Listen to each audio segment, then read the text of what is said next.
In front of me is ASUS Chromebook C434, and in this video I will show you what to do if your device isn't turning on.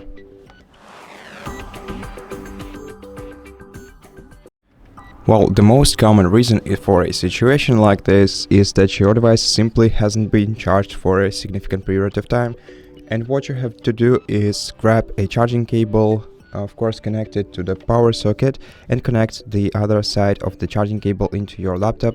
Then just press the power button, which is located on the left side of your device, and once you short press it, your laptop will begin to turn on.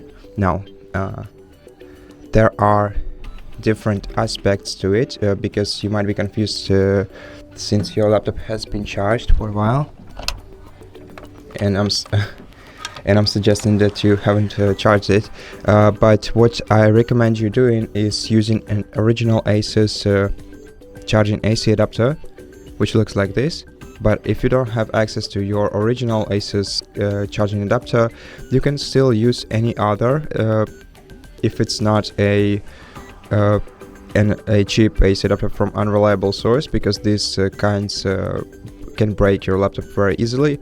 And the most important part of the AC adapter that you should use is the amount of watts that it can provide your device with. So you have to get an adapter with at least 45 watts of power to charge your device properly. Plug the adapter into the power socket, wait for your device to charge a little bit, and then try turning it on again. In case this doesn't help, maybe your device was exposed to extremely hot or cold temperature.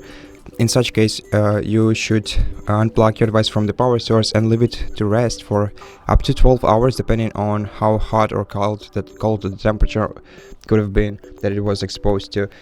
So leave your device to rest, and then plug in the charging cable and try to charge it a little. And in case your device doesn't want to turn on even after that, that probably means that your battery is basically disposed, and you have to replace the battery in your laptop. So either contact ASUS customer support service or just head to the nearest repair center and let them take care of your device. And that will be all for this video. I hope that it helped you, and if it did, please consider subscribing to our channel, leave us a like and a comment below, and I'll see you in the next one.